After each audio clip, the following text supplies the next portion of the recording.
Hi everybody, my name is Mr. Mabanga, the student teacher from the University of Zululand. I'm just doing the short presentation regarding the principles that are being used in the class by the teacher when he or she is teaching maybe a lesson. Let me firstly comment with what is the basic definition of teaching. I'll define teaching in two ways. Firstly, teaching, it is where it is unfolding or unpacking the unknown world into a child. That's the first definition for a teaching. Then secondly, if you talk about the teaching, it is whereby it refers to a multifaceted, complex activity that needs to be channeled to a certain learner. So it is difficult for a learner to grasp that channel because it is a massive, multifaceted activity.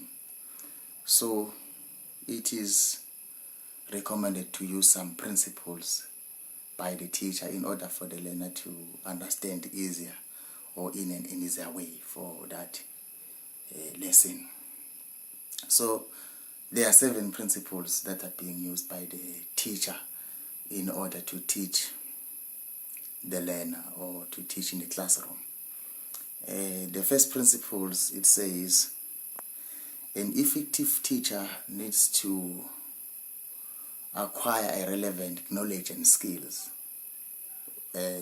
regarding the background of a learner so that he can or she can teach in a classroom nicely, just because of the relevant knowledge of the learners and the relevant skills that might be used by the learners. That's the first principle. Then the second principle, it refers whereby the teacher is aligning 3 components.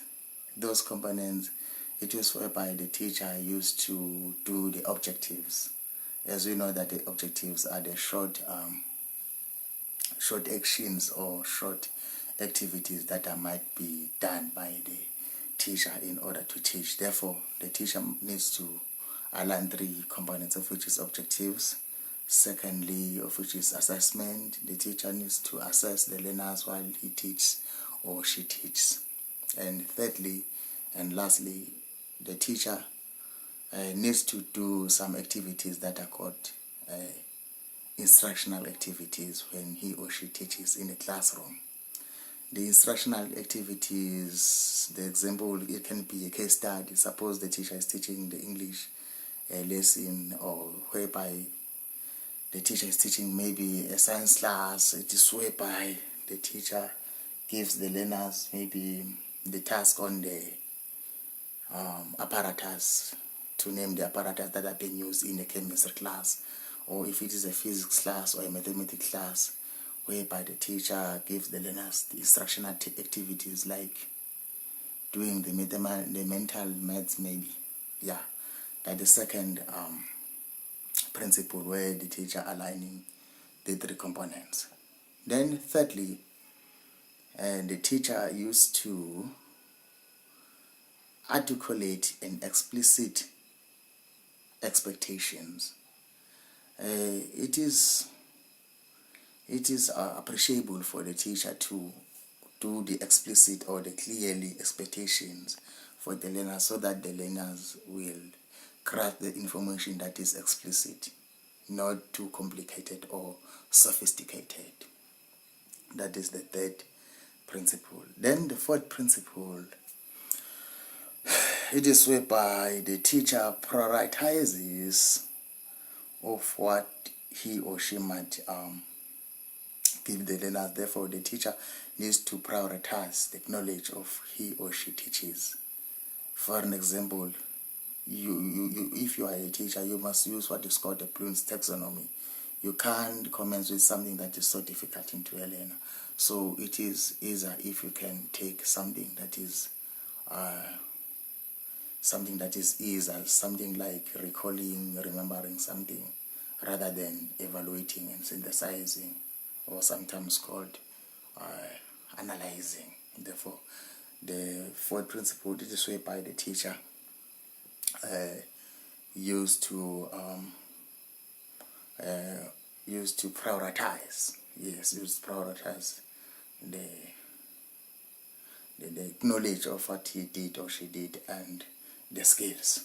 Then fifth, of which is the fifth principle of teaching, it is whereby the teacher recognizes that, wow, no, I'm lacking in this and that. Therefore, it is whereby the teacher recognizes and overcome and expect blind spot.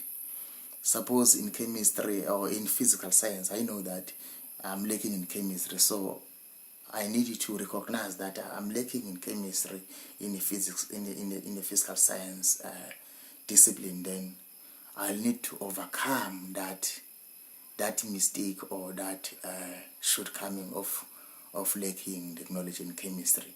Suppose I'm good in physics part, in physical science. Therefore, the teacher in the fifth principle, it is recommended that he or she must recognize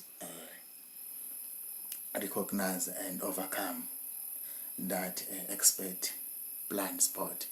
And another principle that is being used is the sixth principle, whereby the teacher, an effective teacher, is adopting, I think it is whereby the teacher adopting